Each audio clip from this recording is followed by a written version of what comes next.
오늘은 퀀트 프로그램 알고리즘에 대한 이야기를 드려보겠습니다. 이번 주 중요한 지표가 많이 나오죠. ISM, 제조 PMI 지수. 요게 안 좋았죠. 50 이하는 경기 하강 국면, 50 이상은 경기 확장 국면 48.1. 이 부분이 안 좋았어요. 명일. 그러니까 금요일 10시 30분에 이제 발표가 되는데 가장 중요한 지표예요. 비농업 고용자 수 발표, 실업률 발표인데 비농업 고용자 수는 높으면 좋은 거고요. 많이 고용했다라는 부분들, 실업률은 낮으면 좋은 부분들이죠. 거의 미국에서 3.6, 거의 완전 고용, 역사상 최고의 지금 호황 상태다.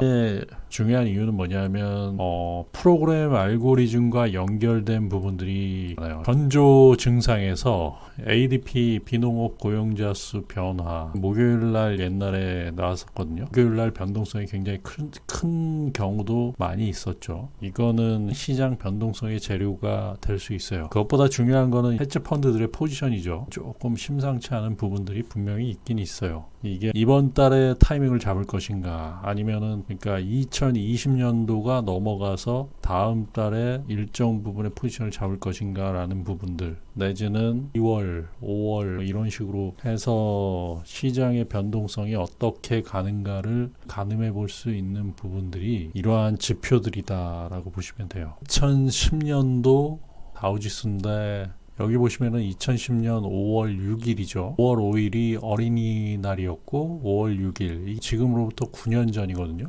다우지수가 9.17% 폭락했다가 한 980포인트가 폭락했다가 600포인트 정도가 바로 반등을 했던 그런 때가 있었어요. 이게 블랙 먼데이 이후에 가장 큰 변동성이다. 역사상 기록된 변동성 중에서는 작년에 요 부분을 또 깼죠. 제가 이때도 매매를 했었거든요. 당시에 국내 파생 상품을 접근을 했었죠. 미국의 다우지수가 980포인트가 그대로 무너지는데 역사상 손꼽히는 프로그램 매매의 진수를 보여준 부분들이다. 가장 중요한 이슈가 뭐였냐면 CT은행이 아주 이 최악의 재정 적자를 그 당시 겪고 있었거든요. 이게 존폐 기로가 있었어요. 미국에서 골드만삭스가 CT를 인수할 수 있다라는 그러한 루머까지 나오고, 그리고 CT의 주가가 굉장히 급락을 했죠. 그런데 중요한 건 CT, JP모건, 미국에서는 상징적인 은행이에요. 즉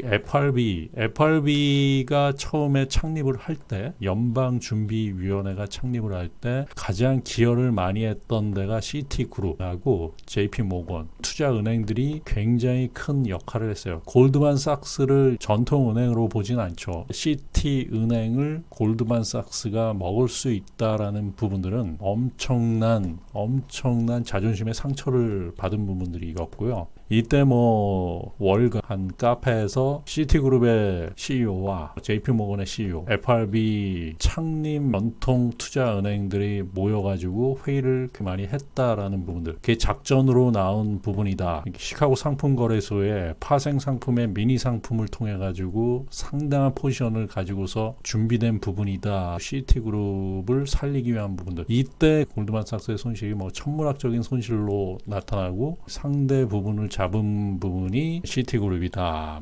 이러한 설이 많이 나돌았죠. 그리고 나서 시티그룹이 좀 안정화된 부분이 있어요. 그 당시에 가장 중요한 게 980포인트의 급락. 이 부분이 왜 나왔냐? 꼬리에 꼬리를 물면서 손절 물량들로 인해 가지고 나온 부분이죠. 아무 이유가 없었어요. 이때는 시장에서 도는 이유가 없고 단지 프로그램 매매, 퀀트 프로그램 알고리즘이라는 부분들이 시장에 등장한 때가 바로 2010년 5월 6일이라고 보시면 돼요. 퀀트 한 주체가 포지션을 잡고서 천문학적인 돈으로 때리면서 손절 물량으로 거기서 저점을 잡은 부분들이 다 죽었죠. 포인트 블랙 먼데이급의 폭락이 나왔기 때문에 다 죽고 엄청나게 빠르게 올라가는 5% 6%가 순식간에 올라가는 그러한 부분들, 꼬리가 몸통을 흔드는 부분들이었죠. 그 투자은행들이 굉장한 손실을 볼 수밖에 없었던 것은 대다수 투자은행들이 미니 상품보다는 본주, 그러니까 일반 다우지수 지수 선물, S&P 지수 선물로 투자를 했던 부분이었는데 그 패러다임을 완전히 바꾼 부분이었다. 바로 퀀트 프로그램 알고리즘 매매가 진술을 보여줬던 부분이었고요. 이 부분을 왜 이야기하냐면 이런 부분들이 앞으로 계속 나올 수 있어요. 1년도 1300포인트에서 1600포인트까지 빠졌어요. 단기간에 빠졌습니다. 단기간. 한 3개월 정도 사이에. 그때 당시에 지수선물로 봤을 때는 294포인트 정도까지 올랐다가 거기서 급락을 해서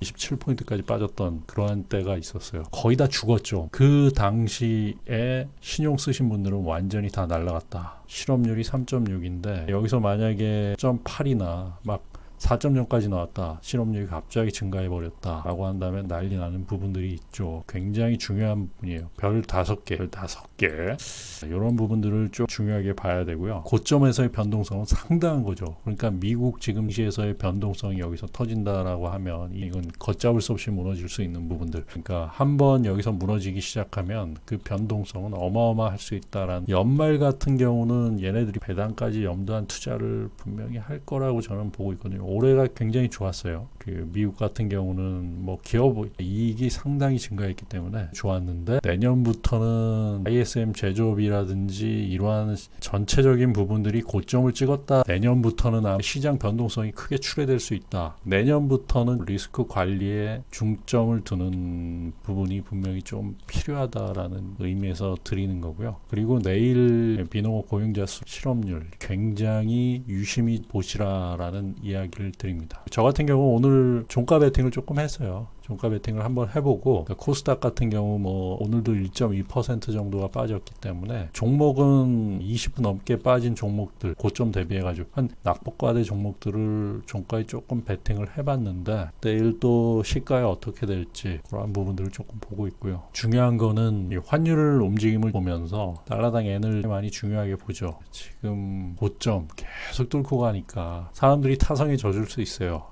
투자은행 같은 경우도 일정 부분 빠지면 거기서 사면 무조건 수익이 났던 부분들이기 때문에 그리고 끌고 가고 타성이 젖을 수 있고 이 해외 주식을 국내에서도 많이 들어가거든요. 요즘 같은 경우는 활성화가 많이 돼가지고 국내 트레이더들, 국내 투자자분들이 여기 많이 들어가 있어요. 그러면 투자은행 입장에서는 제로섬 게임으로 보기 철저하게 공매도와 상승에 베팅하는 부분들이 있기 때문에 국내 사람들이 많이 유입된다라고 하고 국내 투자, 그러니까 펀드들 점점 많아지고 있죠. 국내에서 수익을 내기가 쉽지 않기 때문에 미국 선진 지수에다 많이 투자를 하고 있어요. 근데 얘네들이 많아진다라고 하는 거는 제로섬 게임이 들어갈 수 있기 때문에 그때는 굉장히 조심해야 된다. 제가 금일 종가 베팅을 한 부분들도 있지만 너무 싼 게 많아요. 지금은 대주주 권한 확대에 따라서 그 변동성이 많이 이제 출회가 되는 부분들이죠. 그러니까 10억 이상의 물량을 가진 분들이 던지고 있긴 한데 근데 이제 기관이나 외국인들이 그러고 있을 거예요. 이게 내년 초, 연초 많이 조정을 보인다라고 하면 내년 초에 먹을 게 굉장히 많을 수도 있어요. 성공 투자하십시오.